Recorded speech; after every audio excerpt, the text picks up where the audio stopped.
once I did my first flip, I just, like, I'll never forget that feeling. I mean, I know the exact spot on Lake Lanier where I did it. My dad was driving me. I remember what the boat looked like that I was behind. It was our first Malibu, 21 VLX, and that I'll never forget that feeling that I got. And that was the first time I can remember getting that feeling of really getting my endorphins pumping in my head and getting my adrenaline flowing, and that's what I love, that feeling. So I did my first flip when I was 12, and then got things going, and was meeting all kinds of people. Brian Potzner, the guy that taught me how to wakeboard, he was sponsoring me and giving me a board and stuff, and I'll be forever grateful for him and all the awesome things that he did for me, and many different things.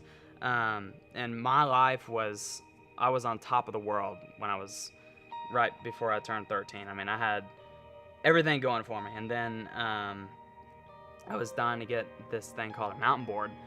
And so I finally begged my parents to get it for me, and on my 13th birthday I got it. And it's a mountain board, like a snowboard with big wheels. It's got foot straps and everything. And long story short, I was going down this really steep hill the day after my 13th birthday, and I just lost control. I got speed wobble at about 3/4 of the way down the hill. And what was so bad about it was I hit the side of the curb right on this angle, and it just, everything I'm telling you right now, I don't remember. It's just from what people have told me. I go to the hospital, and they end up having to cut half my skull off to relieve the pressure from my brain, because what the subdural hematoma is like a bruise, and because it causes inflammation on my brain, and it was really bad. I had to learn to walk again. I can remember getting out of bed and not being able to use my legs, not being able to walk. So, I had to go through all those things, and from the time I had my accident to when the doctor said I could ride a wakeboard again, was about 8 months. I'll never forget the first time I got back out on the wakeboard. I was actually wearing a helmet, and I went out there, and I had to kind of learn things over again and get my balance back. But once I got the hang of it again, it was from then on, I went to the point of kind of being on top of the world when I was 12 to really not having a lot of friends, because I was kind of out of it for so long.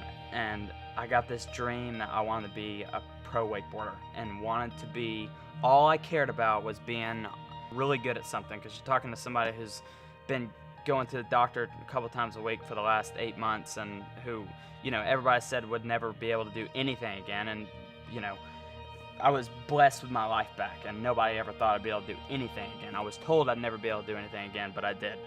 And from that point on, when I started wakeboarding again when I was 13, all I cared about and all I breathed and thought about was being the best wakeboarder in the world. And so from the time I was 13 to when I was 18, that's all I did.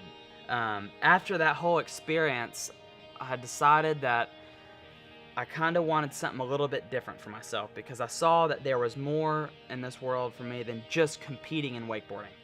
And when I came home, I wasn't really sure where I wanted to go with my life. Ended up meeting two of my great friends now, Austin Singleton and Anthony Asquith, and spent a lot of time with them at the Wet Wednesdays, and just kind of told them my story. And one thing led to another. I ended up going and hanging out at Austin at his lake house, and we were talking a lot, and it ended up being a perfect fit, because I was, wanting to be this pro wakeboarder and do the competing and everything, but it turned out that there was a path that I never even thought I could take that was still pro wakeboarding, but it was also helping people and helping shine the love of wakeboarding, which is what I love. And like I told you earlier, it's more than love, it's a part of me.